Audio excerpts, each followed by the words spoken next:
Podcast Tênis Brasil com José Newton Dalcin. Oferecimento Faberg Tour Experience, pioneira e líder no mercado de turismo esportivo no Brasil. Olá pessoal, sejam bem-vindos a mais um podcast do site Tênis Brasil. Nesta semana, nós viemos visitar a estrutura do LA Open, o Latin American Open, que é o Challenger da cidade de São Paulo. Torneio realizado no Jockey Club de São Paulo, que promete ser mais um dos grandes eventos da cidade e entrar com mais força ainda no calendário internacional.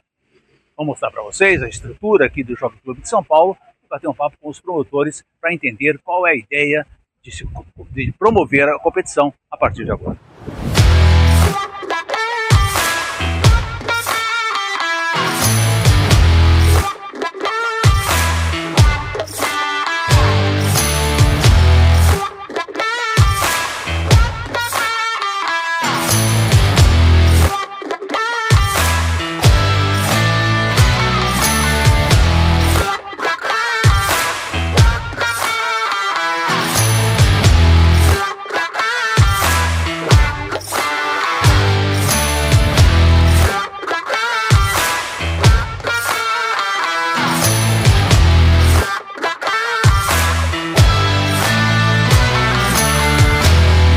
Estamos aqui com o Eduardo Seco, um dos idealizadores do LA Open. Eduardo, obrigado pela tua presença aqui no podcast Tênis Brasil e parabéns pela ideia e pela realização do evento. Uma estrutura difícil de ser montada, né? Obrigado, Zé Newton.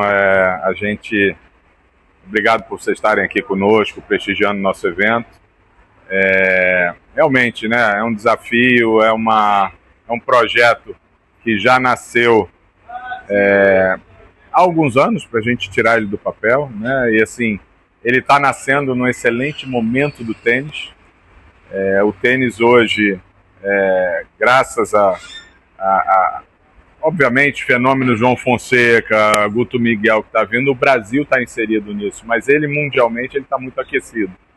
Então, que bom que a gente está entrando nesse cenário em São Paulo. São Paulo ficou muitos anos longe do circuito internacional de tênis masculino, né? Quase uma década. E a gente não entendia por que isso acontecia na maior capital do país, né? A maior capital econômica.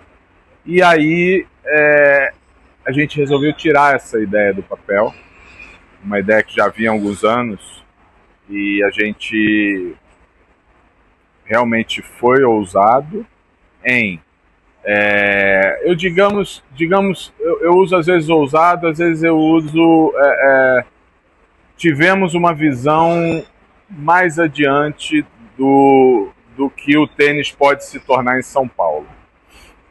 A gente começamos uma relação com a ATP, né? Não é fácil, todo mundo sabe que realmente a ATP é difícil você conseguir essa relação, você conseguir principalmente um ATP 250, um ATP 500, mas a gente tinha que começar de algum lugar. Então a gente começou essa relação, aí conseguimos, primeiro foi um Challenger 175, mas o período dele não era bom para nós, para o Rio de Janeiro. Depois a gente teve a opção ou do 100 ou do 125.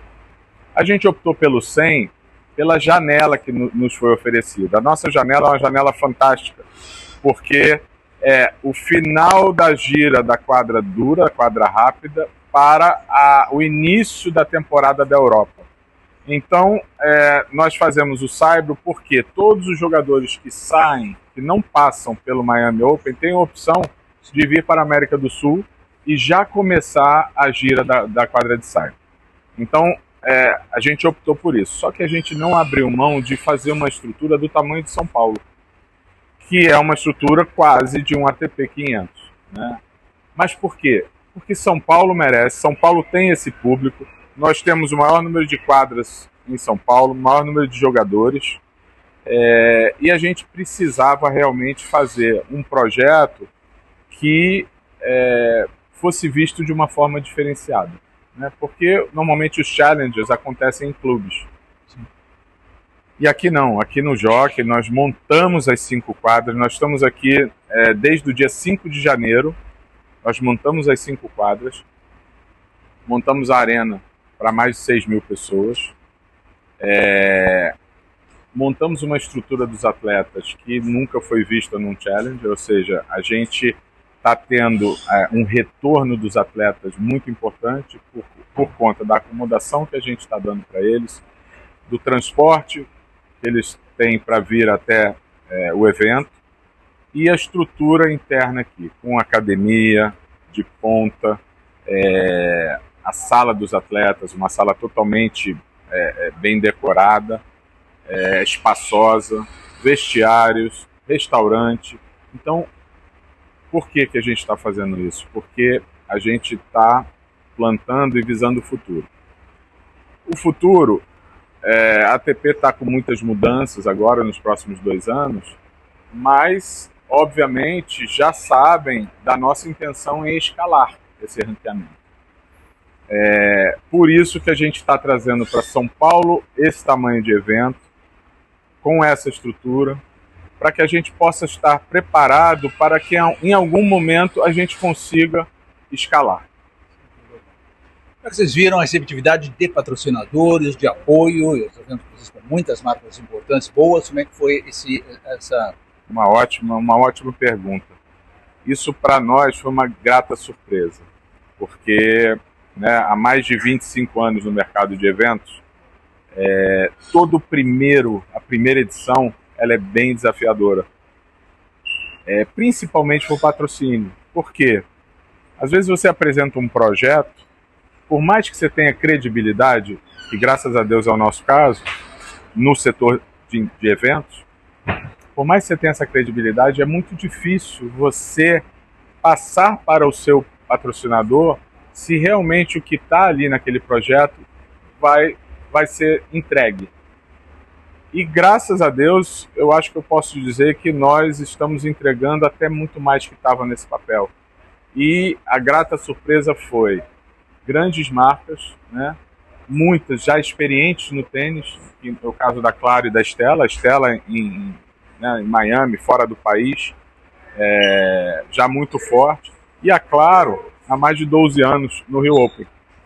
Então, ter essas marcas acreditando no nosso projeto desde o início é muito importante. E o retorno que a gente está tendo deles, ou seja, esse final de semana, todos elogiando o tempo inteiro cada detalhe do nosso projeto.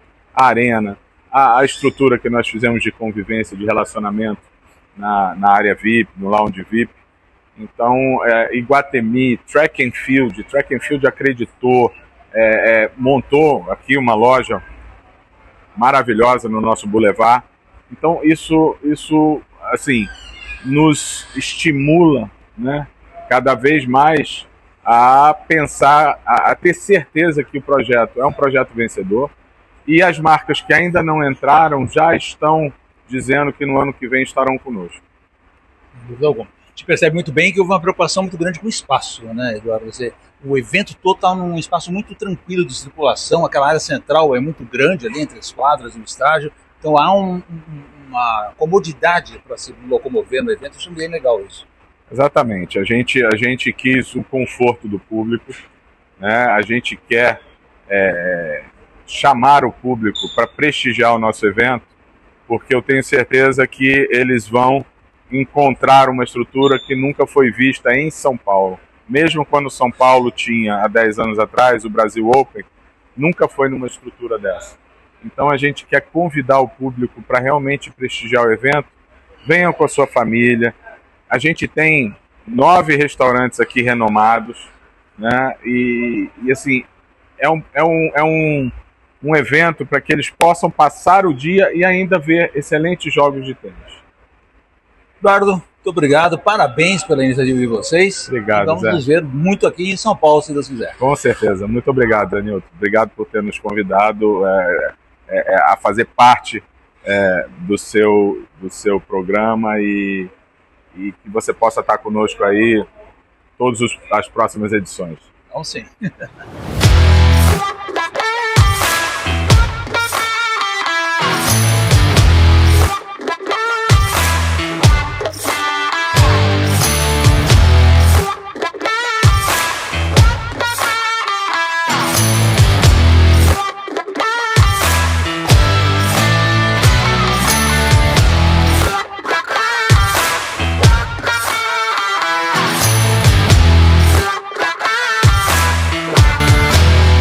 Estamos aqui agora com o Guilherme Veloso, o segundo promotor que trabalha junto com o Eduardo Seco nessa grande empreendimento que é o Elia Open.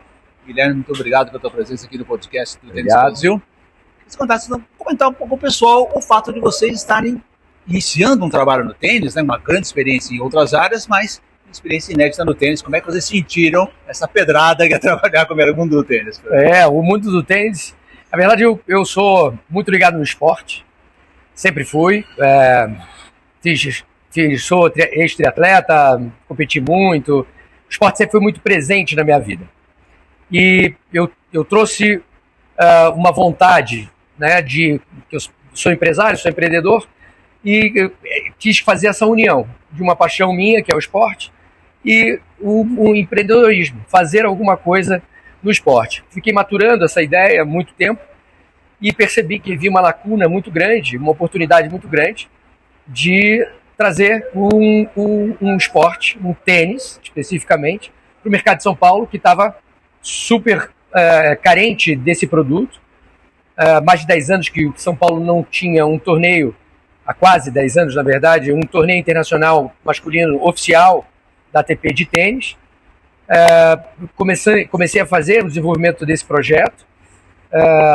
O Eduardo, meu sócio, ele acabou, com a experiência dele, se unindo a mim. A gente começou a montar esse projeto em janeiro de 2024, foi uma trajetória muito grande. Na verdade, a idealização do projeto foi em 2016. Caramba! Em 2016, o Latin American Open surgiu justamente com essa ideia. Por que o Rio de Janeiro? Eu sou carioca, moro em São Paulo há quase 26 anos, e eu não entendia por que São Paulo não tinha um produto desse aqui. Foi então que surgiu a ideia e eu montei o projeto. Por conta da vida, depois veio pandemia, as coisas todas que aconteceram, o projeto ficou engavetado. Em janeiro de 24, eu comecei a desenvolver o projeto de novo, trouxe o meu grande amigo, o Eduardo, meu sócio, e para dentro do projeto, ele tem uma experiência muito grande em eventos, uma história grande, e a gente montou esse projeto, estruturamos ele, nos unimos à ATP, uma coisa natural, para transformar esse evento, que até então era um evento para ser independente, transformamos ele em um evento oficial internacional de tênis, e conseguimos realizar o projeto esse ano. Então, desde da concepção até a realização, que não foi fácil, a realização, diga-se de passagem, tem 10 anos. Então não é um aproveitamento de um momento maravilhoso que o tênis está passando no mundo inteiro, potencializado ainda mais pelo momento que o Brasil está passando, por grandes estrelas que estão chegando, né? O João Fonseca, a gente tem aqui o Guto Miguel, que é uma nova estrela brasileira, e temos outros tantos, o Wade, Thiago Monteiro, que também estão aqui e jogam hoje, inclusive. Tem a Naná chegando, enfim, tem bastante atletas do tênis que corroboram que a nossa ideia de se envolver no mercado, no mundo do tênis, estava mais do que assertiva, né? Só que a gente está num momento coroado por essas novas estrelas que estão chegando brasileiras. Curiosamente, o Elia Open está montado no Jockey Club de São Paulo, semelhante ao que o Rio Open faz no Jockey Club brasileiro. Só que aqui certamente vocês tiveram uma dificuldade maior, porque lá eles aproveitaram uma estrutura de clube que já existe, e aqui vocês tiveram que montar tudo, né? 100%. Um trabalho absurdamente enorme e muito bem feito. Então, eu pensei que eu falasse desse desafio que foi montar. Foi um desafio muito grande, porque a gente tinha muito pouco tempo para poder montar a estrutura. Então a gente teve que fazer um planejamento muito grande antes. A gente estruturou esse planejamento para que logo no começo de janeiro, na primeira semana de janeiro, a gente entrasse aqui e começasse uma força-tarefa. E montamos em 2 meses e meio toda essa estrutura que você já deve ter visto aí no site. Então a gente tem 5 quadras de saibro que foram construídas para o evento.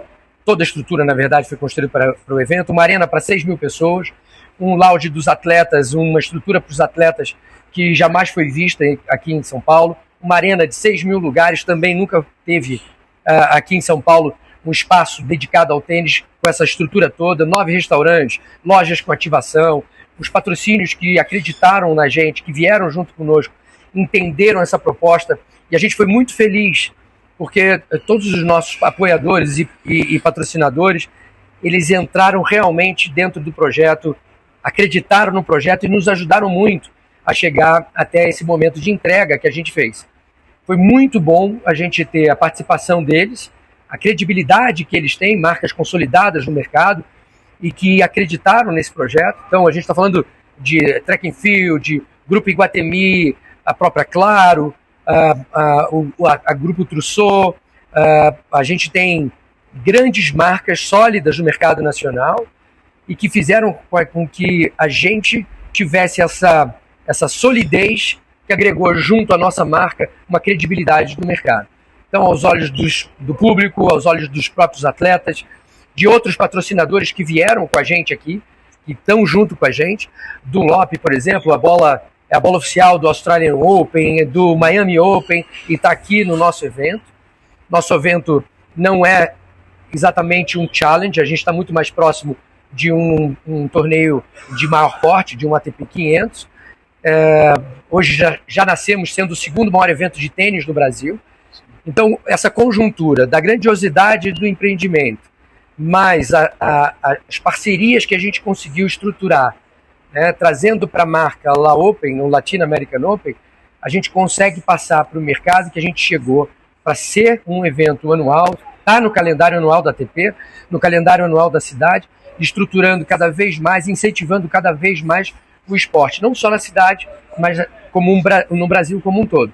A América Latina precisava de uma representatividade também em São Paulo, né? Dispensa dissertação do que São Paulo representa na América Latina, um polo econômico fantástico, e não podia estar de fora do mundo do tênis. Guilherme, o pessoal lá no site, principalmente, tem reclamado um pouco da questão dos ingressos, dizendo que Challenger não deveria cobrar ingresso, etc. e tal, e principalmente de valores de ingresso. O que você pode explicar para o pessoal qual foi essa filosofia que vocês tiveram no LA Open? A gente, para entregar para o público uma grandiosidade como a gente entregou, não é barato. É um investimento muito alto. A gente trouxe 4 lendas para inaugurar o Latin American Open aqui. Sim. Fazer essa celebração ao tênis. A grandiosidade que a gente pensou em fazer o evento tinha que ter uma contrapartida realmente de investimento e entendimento do público que a gente está dando um presente para a cidade, um presente para o mercado do tênis. E mesmo assim, a gente precificou os ingressos num formato melhor possível para o público. Fizemos na inauguração, no lançamento da abertura de venda, a gente fez uma promoção com ingressos populares, com descontos muito grandes, ingressos com 80%, 90% de desconto, para poder o público se engajar. Então a gente fez todas as ferramentas possíveis para poder subsidiar o público aqui dentro do nosso evento. Obviamente a gente não pode manter essas condições durante todo o torneio, mas a gente deu a oportunidade para o público a comprar, a poder se engajar dentro do torneio com ingressos altamente acessíveis. Depois a gente realmente colocou no preço que era o planejado, e quem aproveitou a oportunidade antes teve o benefício de comprar bem mais barato do que depois, né? Quem chegou um pouco mais tarde já não pegou o benefício, mas quem entrou no começo viu que a gente estava fazendo o melhor possível para engajar o público dentro do nosso evento. Para o pessoal lá em casa, que quem ainda quiser comprar ingresso, tem que fazer isso através da Ticketmasters, que é o site oficial de venda de ingressos. Exatamente. E para encerrar, eu queria saber para você como é que vai ficar a estrutura montada aqui, espetacular, com essas 5 quadras de saibro. Elas vão permanecer no Jockey Club, elas vão montar e desmontar a cada ano. O que vai ficar com essa estrutura aqui? Isso também faz parte do que você me perguntou. Uhum. O investimento para montar é muito grande. Isso é uma área do Jockey que a gente alugou, é uma área locada aqui no Jockey, é uma área super privilegiada. O Jockey está numa posição geográfica em São Paulo maravilhosamente bem localizada, para o acesso ao público, logisticamente está perto dos hotéis, está perto dos aeroportos, então é muito privilegiado estar aqui. O Jockey nos apoiou, também estava dentro do projeto no sentido de nos apoiar no que fosse possível, mas é uma área que a gente pegou que estava totalmente descampada, então 100% do que está no site, vocês depois vão mostrar aí do que a gente construiu, a gente construiu do zero, e a gente vai ter que desmontar também. Então tem um custo de criação, de montagem e desmontagem. Isso tudo é um investimento muito grande e ano que vem a gente monta tudo de novo.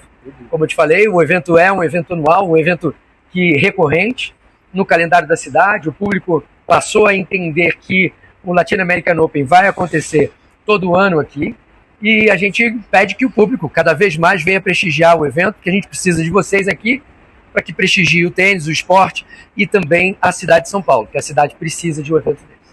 Sem dúvida nenhuma. Guilherme Veloso, muito obrigado pela presença aqui no Podcast Brasil. Parabéns pela iniciativa, excelente realização.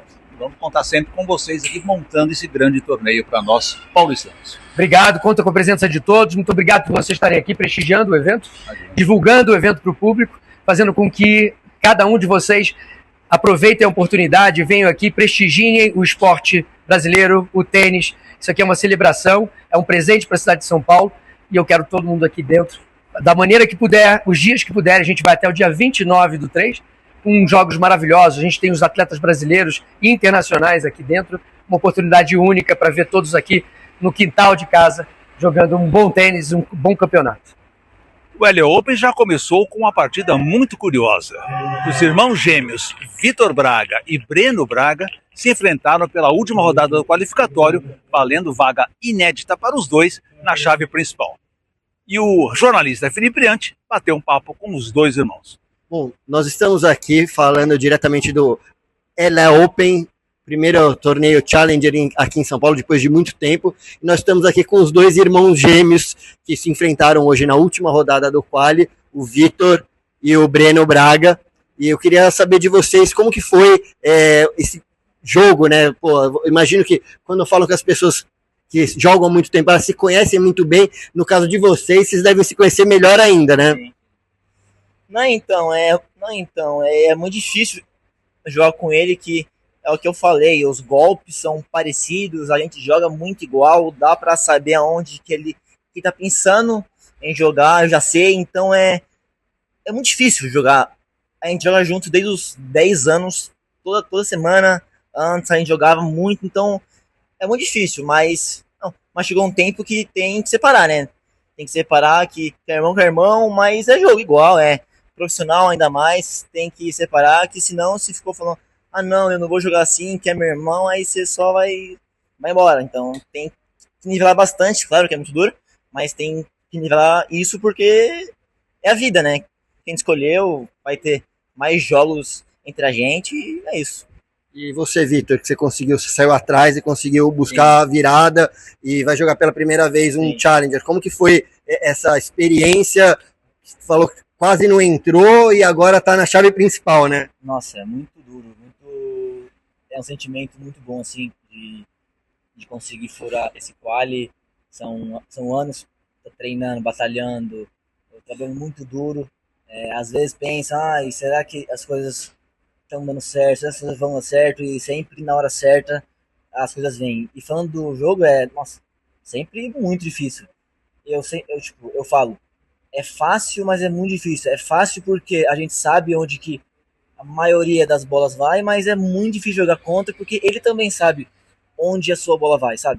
E é isso, eu consegui manter uma boa mente assim no final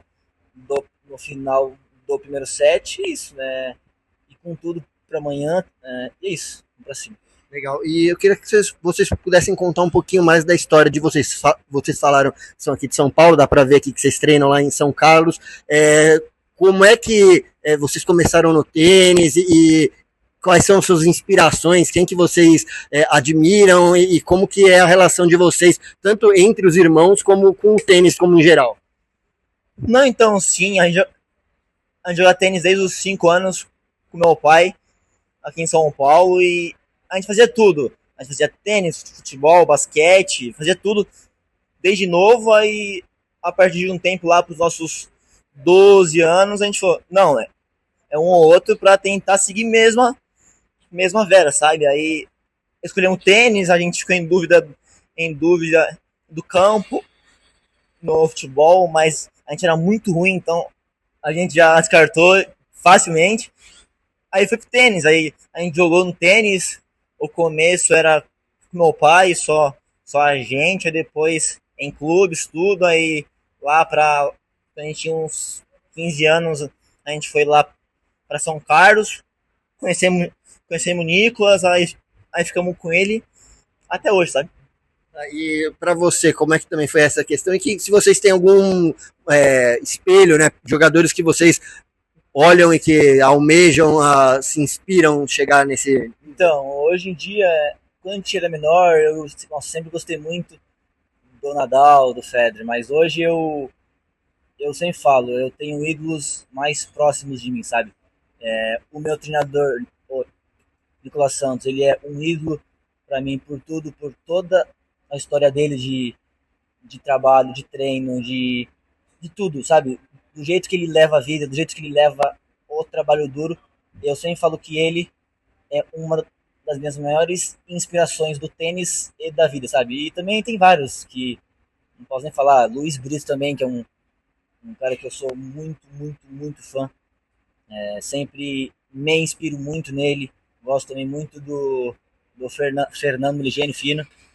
Eu gosto muito desses caras trabalhadores, sabe? Porque a gente não tem a direita do Fonseca, o saque do Isner, o saque do... o que a gente faz de melhor é trabalhador. A gente sempre... É ruim. Faz o quê? A gente sempre, É ruim. a gente sempre preza pelo trabalho duro e eu levo de ídolo esses caras que sempre trabalham duro e são uma grande inspiração. Legal. E vocês falaram também agora, para fechar, a questão de dupla, né? Que vocês ficaram fora da chave, mas imagino que nós temos duplas famosas que jogaram simples e duplas, algumas que só jogaram duplas, como os Bryan. Vocês, como irmãos gêmeos, como que vocês enxergam essa vertente do tênis? De repente a gente pode ter uma dupla de gêmeos brasileiras no futuro? Não, puta, quem dera, se for metade já deles tá bom. Mas é muito bom isso, que querendo ou não, são poucos gêmeos que jogam. Irmãos já é bem duro, gêmeos aí, então, puta, é bacana demais a gente junto nas duplas. Claro que em quadra briga, que é normal do irmão mesmo brigar, mas próximo dia já tá tranquilo, então, puta. Mas é bem legal tá em quadra com ele, puta, eu me divirto muito, fico muito bravo com ele, para ser sincero, muito bravo. Em quadra, muito, muito bravo. Quer até me largar já, velho? Falando que quer me largar? Não, eu fico bravo com ele em quadra, mas, puta, eu gosto muito de estar em quadra com ele. Meus pais, eles ficam, puta, bem felizes, animados, que a gente tá nas duplas junto. Nesse mundo mesmo, que é muito duro, sabe? Eles ficam felizes com a gente, então é muito legal tá com ele, assim, sabe? Imagino que vocês gostem bastante de jogar dupla também. Sim, gosta. A gente gosta muito. Também, sempre, desde os 10 anos jogando, a gente também tem um bom entrosamento na medida do possível, mas a gente gosta muito mesmo de jogar. Bom, legal. Queria agradecer a presença de vocês. Boa sorte, principalmente na chave principal. Tudo de bom. Obrigado, valeu. É isso aí, minha gente. Vocês viram, portanto, a estrutura montada aqui no Jockey Club de São Paulo para o LA Open e o que se espera desse evento a partir de agora. O site Tênis Brasil, é claro, continua na cobertura firme do torneio ao longo de toda a semana. E o podcast Tênis Brasil estará de volta na próxima segunda-feira com muito mais novidades. Grande abraço para vocês e até lá. Podcast Tênis Brasil com José Newton Dalcin. Oferecimento Faberg Tour Experience, pioneira e líder no mercado de turismo esportivo no Brasil.